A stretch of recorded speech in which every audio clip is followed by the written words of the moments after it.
सभी विद्यार्थियों को नमस्कार, गुड मॉर्निंग। तो आज है 17 मार्च 2023 और 17 मार्च 2023 के जितने भी इंडिया और वर्ल्ड के जो करंट अफेयर्स के क्वेश्चन बनते हैं, आज उनका हम डिस्कशन करेंगे। पूरा वीडियो ध्यान से देखना और लास्ट में आपसे क्वेश्चन पूछूंगा जिनके जवाब आपको कमेंट बॉक्स में देना होगा।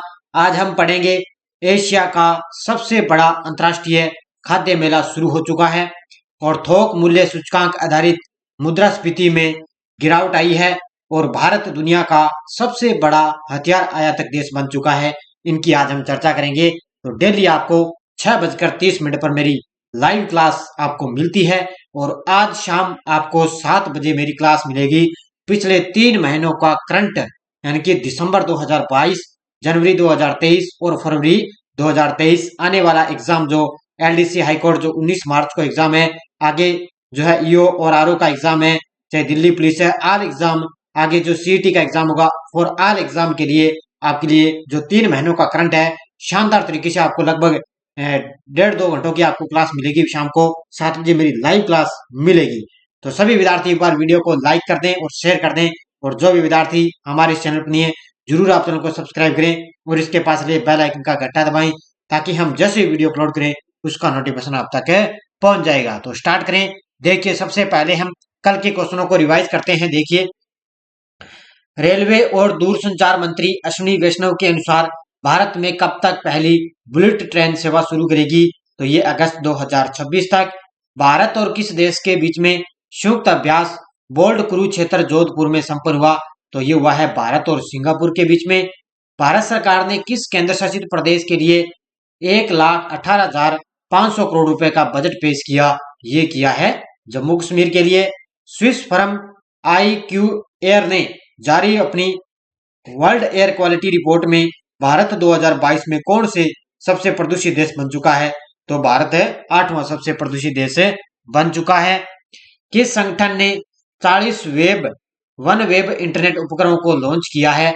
ये किया है स्पेस एक्स ने। युवा कार्यक्रम एवं खेल मंत्री अनुराग सिंह ठाकुर ने किस राज्य में 40 खेलो इंडिया केंद्रों का शुभारंभ किया? ये किया है जम्मू कश्मीर में। भारत का पहला drone air traffic management system किसके द्वारा लॉन्च किया गया? तो ये नितिन गडकरी द्वारा लॉन्च किया गया। और प्रधानमंत्री की अध्यक्षता में केंद्रीय मंत्रिमंडल ने भारत के 22वें विधि आयोग का कार्यकाल कब तक बढ़ाया? तो ये अगस्त 2024 तक इसका कार्यकाल बढ़ाया गया।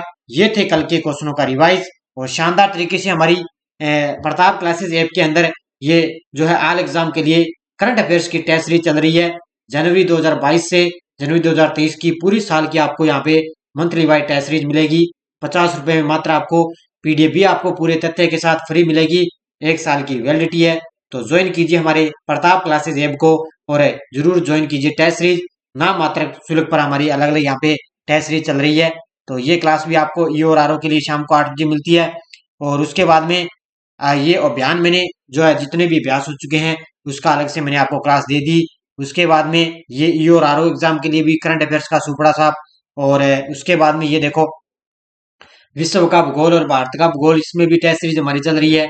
तो विश्व का भूगोल इसमें कंप्लीट हो चुका है। उसके बाद में भारत का भूगोल आपको टॉपिक वाइज टेस्ट सीरीज मिलती जाएगी। तो स्टार्ट करते हैं आज की क्लास। देखिए, पहला प्रश्न आपके सामने।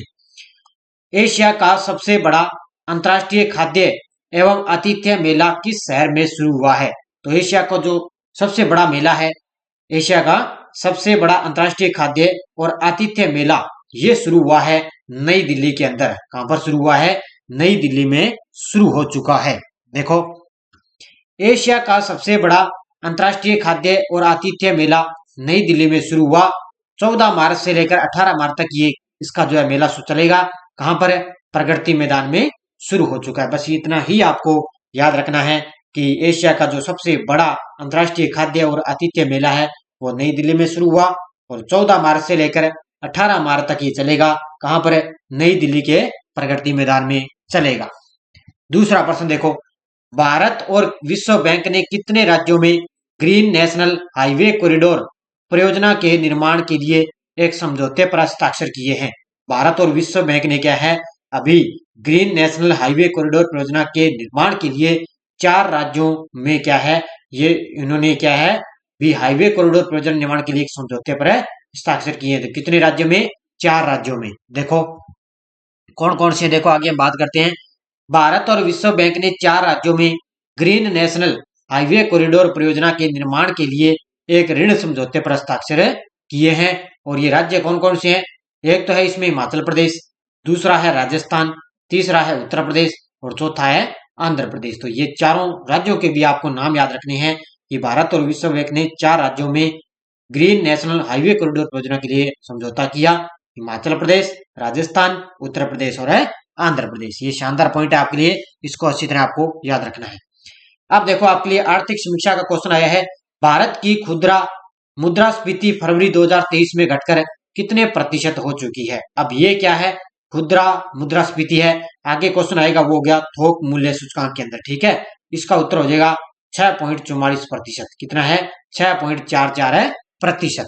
देखो सांख्यिकी और कार्यक्रम कार्यान्वयन मंत्रालय द्वारा 13 मार्च को प्रकाशित आंकड़ों के अनुसार फरवरी में भारत की खुदरा मुद्रास्फीति जनवरी 2023 में 6.52% से घटकर 6.44% हो चुकी है, ठीक है। और जनवरी में ये कितनी थी?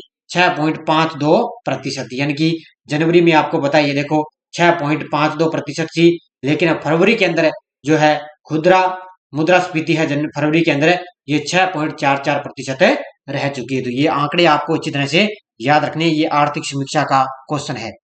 आगे एक और है, देखो थोक मूल्य सूचकांक आधारित मुद्रास्फीति फरवरी में घटकर कितने प्रतिशत आ चुकी है? वो तो थी खुदरा मुद्रास्फीति, ये है थोक मूल्य सूचकांक आधारित मुद्रास्फीति फरवरी में घटकर कितने प्रतिशत आ चुकी है? ये आ चुकी है 3.85। ऑप्शन नंबर 1 है 3.85 आ चुकी है।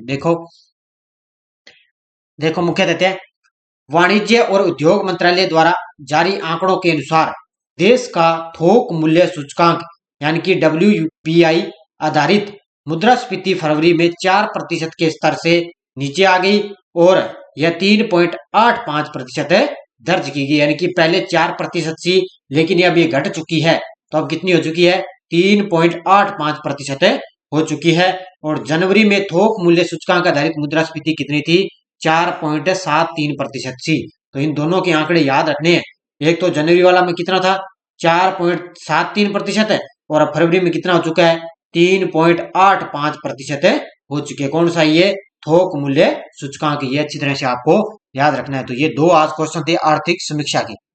अगला प्रश्न देखो, CO2 आयात करने और इसे समुद्र के नीचे स्टोर करने वाला पहला देश बना है। CO2 आयात करने और इसे समुद्र के नीचे स्टोर करने वाला पहला देश बना है डेनमार्क। कौन सा बना है? डेनमार्क देश बना है। देखो डेनमार्क ने उत्तरी सागर के नीचे 1800 मीटर कार्बन डाइऑक्साइड को स्टोर करने के लिए एक परियोजना का उद्घाटन किया है। किसने किया है? डेनमार्क ने उत्तरी सागर के नीचे क्या है 1800 मीटर कार्बन डाइऑक्साइड को स्टोर करने के लिए एक परियोजना का उद्घाटन किया, जो विदेशों से आयातित CO2 को दफनाने वाला दुनिया का पहला देश बन चुका है। कौन सा? डेनमार्क। तो ये पॉइंट आपके लिए भी शानदार है, इसको भी आपको याद रखना है अच्छी तरह से। अगला प्रश्न देखो, किस जलवायु उद्यमी को सी चेंज क्लाइमेट के लिए भारत का एम्बेसडर नियुक्त किया गया है? किस जलवायु उद्यमी को सी चेंज क्लाइमेट के लिए भारत का एम्बेसडर नियुक्त किया गया? वो किया गया है श्रेया घोड़ावत को। ऑप्शन नंबर 1, ठीक है। किसको किया गया है? श्रेया घोड़ावत को। यह है जलवायु उद्यमी, इनको सी चेंज क्लाइमेट के लिए भारत का एम्बेसडर नियुक्त किया गया है। देखो जलवायु उद्यमी श्रेया घोड़ावत को सी चेंज क्लाइमेट के लिए भारत का एम्बेसडर नियुक्त किया गया। एक वैश्विक अभियान जो ये एक अभियान है, वैश्विक अभियान जो जलवायु कार्रवाई में तेजी लाने में महिलाओं की महत्वपूर्ण भूमिका के बारे में जागरूकता फैलाता है, ठीक है। तो ये महिलाओं की महत्वपूर्ण भूमिका में क्या है? जागरूकता फैलाता है। तो भारत का एम्बेसडर नियुक्त किया जा चुका है श्रेया घोड़ावत को। इनका नाम आपको याद रखना है अच्छी तरह से। अगला प्रश्न देखो, फरवरी के लिए ICC player of the month किन 2 खिलाड़ियों को चुना गया है? अब आपको पता है हर मंथ आपको पता है ICC player of the month 2 खिलाड़ियों को चुना जाता है, एक पुरुषों में और एक महिलाओं में सर्वश्रेष्ठ चुना जाता है। तो फरवरी के लिए आपको पता है महिलाओं में है एर्सले गार्डन और पुरुषों के अंदर है हैरी ब्रूक। इन दोनों खिलाड़ियों को चुना गया है। उत्तर हो जाएगा उपयुक्त A और B दोनों। देखो अंतर्राष्ट्रीय क्रिकेट परिषद आईसीसी ने फरवरी 2023 के लिए ICC player of the month पुरस्कारों के विजेताओं का खुलासा किया है। तो इसमें ऑस्ट्रेलिया की ऐश्वर्या गार्डन को आईसीसी महिला प्लेयर ऑफ द मंथ चुना गया है, ठीक है। और इंग्लैंड के हैरी ब्रुक को आईसीसी पुरुष प्लेयर ऑफ द मंथ का खिताब मिला है। तो हर मंथ आपको बताया आईसीसी 2 खिलाड़ियों को चुना जाता है। तो फरवरी मंथ के दोनों खिलाड़ी चुने गए हैं। अगला प्रश्न देखो, SIPR यानी कि सिपरी रिपोर्ट 2023 के अनुसार कौन सा देश दुनिया का सबसे बड़ा हथियार आयातक देश बन चुका है।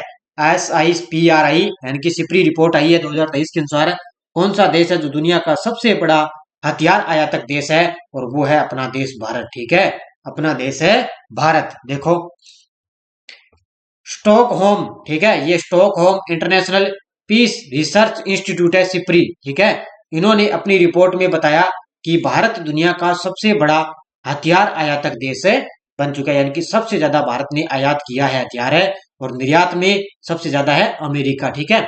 देखो बीते 5 सालों में दुनिया में बीते 5 सालों के अंदर दुनिया में जितने हथियार खरीदे गए उनमें से 11% अकेले भारत ने खरीदे हैं, ठीक है।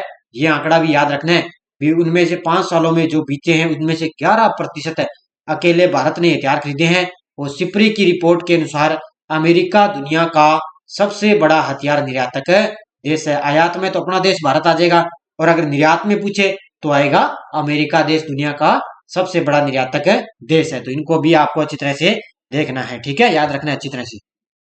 अगला देखो, रेशम उत्पादों हेतु बीमा योजना शुरू करने वाला भारत का पहला राज्य बना है।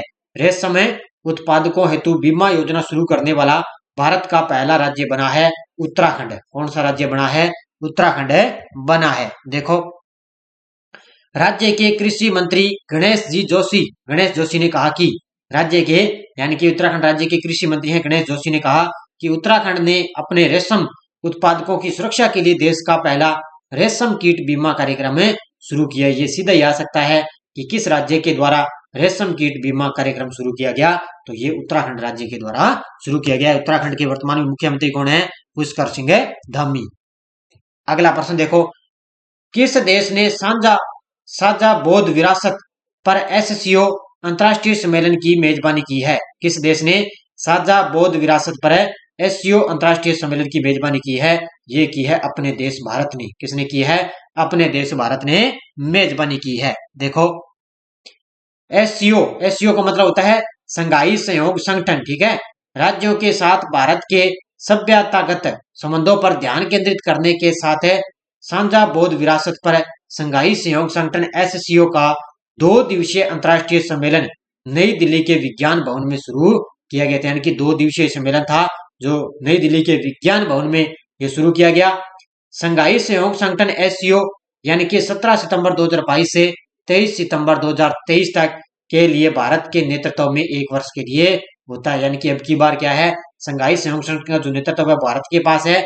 17 सितंबर 2022 से लेकर 23 सितंबर 2023 तक है भारत के पास रहेगा। और ये नई दिल्ली के अंदर 2 दिवसीय साझा बौद्ध विरासत है, ये नई दिल्ली के विज्ञान भवन में ये शुरू किया गया था। ये भी आपको अच्छी तरह से याद रखना है। अब देखो पिछले वीडियो क्वेश्चन क्या था, पीएम मोदी ने किस राज्य के हुबली में दुनिया के सबसे लंबे रेलवे प्लेटफॉर्म का उद्घाटन किया? ये किया है कर्नाटक राज्य के।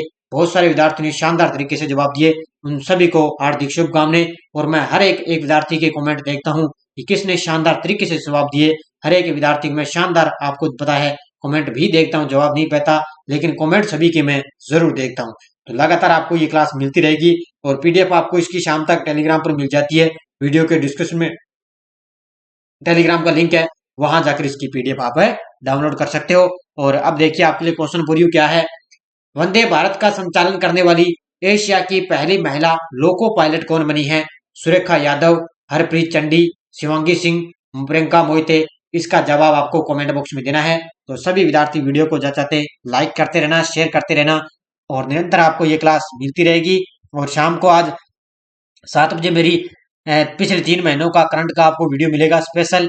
और कल शाम मैंने आपको बताया सूचकांक, जितने भी भारत के अंदर सूचकांक रैंकिंग है उसका भी मैंने आपको अलग से क्लासें दे दी है। तो शानदार तरीके से आपको यहाँ पर लगातार क्लासें पर वीडियो से वीडियो मिलते जा रहे हैं। तो निरंतर आप बनते रहिए, पढ़ते रहिए और अपनी तैयारी में चार चांद लगाते रहिए। आगे जो है भर्तियां आएगी आपके लिए, खास तौर से जरूर भर्तियां आगे अभी 1 महीने के अंदर अंदर भर्तियों की घोषणा हो जाएगी। तो निरंतर आप अपनी लगातार स्टडी के अंदर बने रहिए और निरंतर इस क्लास के साथ आप बने रहिए। तो धन्यवाद सभी विद्यार्थियों को। जय हिंद, जय भारत।